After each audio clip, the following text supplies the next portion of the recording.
नमस्कार, मी पंजाब डक। आज आहे 3 जुलै 2025 आणि मी माझ्या शेतामध्ये सोयाबीनच्या शेतामध्ये 25 जूनला ही पेरणी केलेली होती। पाहू शकता कशी जर्मिनेशन झाले, कशी उगम शक्ती झालेली आणि या ठिकाणून महाराष्ट्रातल्या शेतकऱ्याला अंदाज येणार आहे। आज आहे 3 जुलै 2025। राज्यामध्ये सांगायचं झालं तर पूर्व विदर्भ आणि पश्चिम विदर्भ म्हणजे ह्या 6, 5, 11 जिल्ह्यामध्ये भाग बदलत पाऊस पडणार आहे।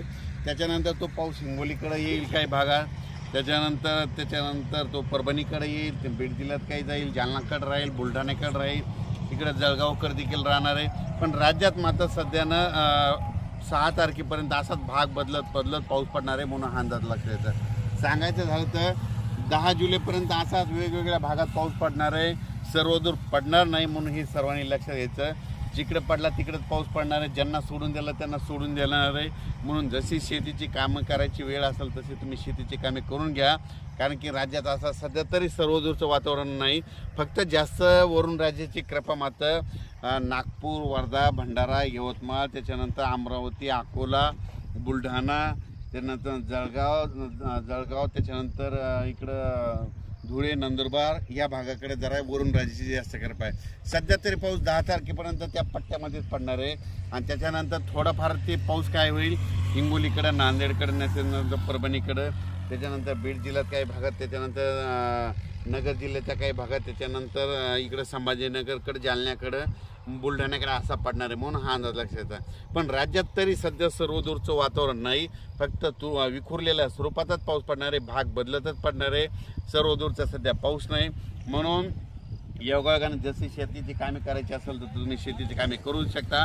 आज देखील 3 जुलैला रात्री बघा तुम्ही, आज 3 जुलैला विदर्भामध्ये बऱ्याच ठिकाणी पाऊस पडणार आहे, परभणी जिल्ह्यात देखील पडणार आहे, बीड जिल्ह्यात देखील पडणार आहे,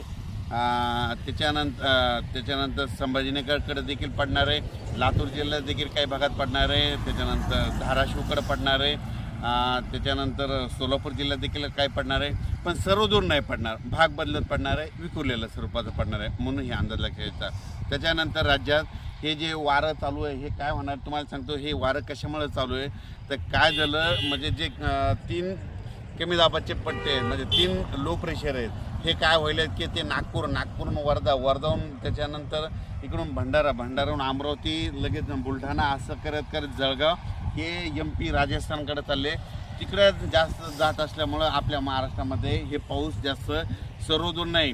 मग हे पाऊस हे ज्यावेळेस स्थिर होतील म्हणजे हे होतील 7 तारखेला हे वारं बंद होईल म्हणजे सर्व राज्यातलं, आणि 7 तारखेच्या नंतर परत मग 10 जुलैच्या नंतर वातावरण बदलायला सुरुवात होईल। म्हणून पण 10 जुलैनंतर वातावरण बदल झालं तर त्याचा लगेच एक मेसेज दिला जाईल। पण सध्या तर राज्यात विखुरलेल्या स्वरूपाचा पाऊस आहे, शेतीची कामं करून घ्या, खुरपणी करून घ्या, सोयाबीनच्या फवारणीला आलं असेल तर ते बी करू शकता। आणि तुम्हाला सांगतो सोयाबीन फवारणी करायची असेल तर तणनाशक मारायचं असेल तर जमिनीमध्ये हात घालायचा आणि त्या जमिनीमध्ये लाडू तयार जर होत असेल तर तणनाशक मारायला योग्य जमीन आहे म्हणून हे असं तुम्ही समजू शकता। आणि कापसाच्या देखील मशागती करून घ्या। धन्यवाद।